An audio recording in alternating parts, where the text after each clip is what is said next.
नमस्कार दोस्तों, ये कहानी एक ऐसे बहादुर योद्धा की है जिसने मुगल आक्रांताओं को उन्हीं की भाषाओं में जवाब दिया। मोहम्मद बिन कासिम ने सन 712 में भारत पर आक्रमण किया। वह बेहद क्रूर और अत्याचारी था। उसने अपने आक्रमण में एक भी युवा को जीवित नहीं छोड़ा। कासिम के इस नरसंहार को 8 वर्ष का बालक तक्षक चुपचाप देख रहा था। वही इस कथा का मुख्य पात्र है।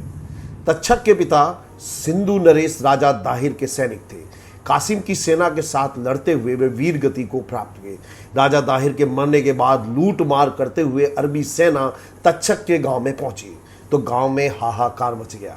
स्त्रियों को घरों से बाहर खींच खींच कर सरेआम इज्जत लूटी जाने लगी। भय के कारण तक्षक के घर में सब चिल्ला उठे। तक्षक की 2 बहनें डर से कांपने लगी। तक्षक की मां सब परिस्थिति भांप चुकी थी। उसने कुछ पल अपने तीनों बच्चों की तरफ देखा, उन्हें गले लगा लिया और रो पड़ी। अगले ही पल उस छात्राणी ने तलवार से दोनों बेटियों का सिर धड़ से अलग कर दिया।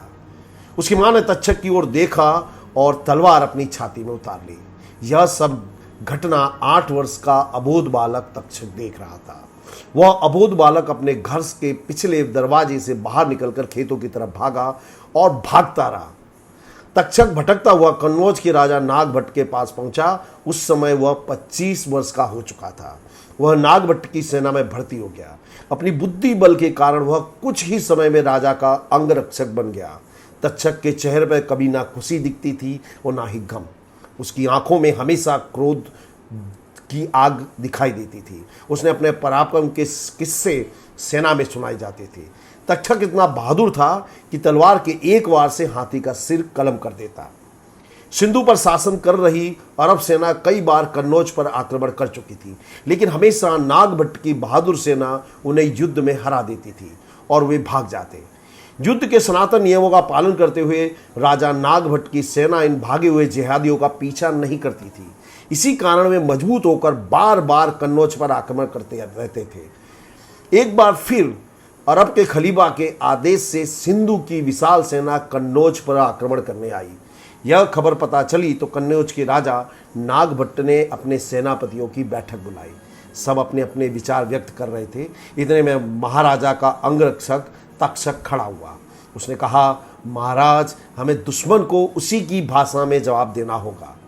एक पल नागभट्ट ने तक्षक की ओर देखा, फिर कहा कि अपनी बात खुलकर कहो। तक्षक, क्या कहना चाहते हो?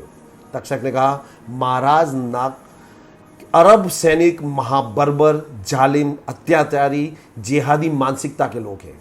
इनके साथ सनातन के नियमों के अनुसार युद्ध करना अपनी प्रजा के साथ अन्याय होगा। उन्हें उन्हीं की भाषा में जवाब देना होगा।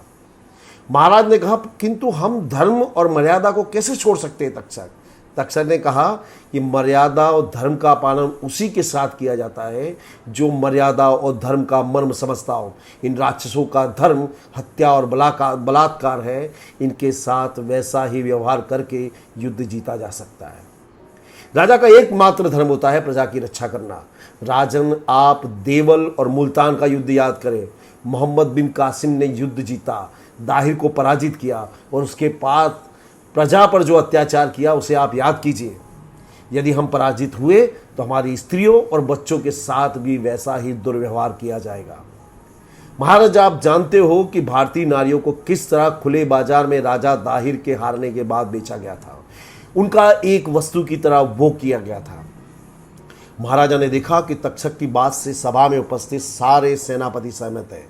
महाराज नागभट्ट गुप्त कक्ष की ओर तक्षक के साथ बढ़े और गुप्तचरों के साथ बैठक की।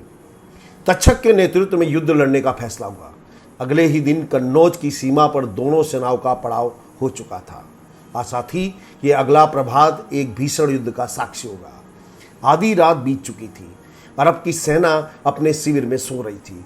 अचानक ही तक्षक के नेतृत्व में 1/4 सेना अरब के सैनिकों पर टूट पड़ी।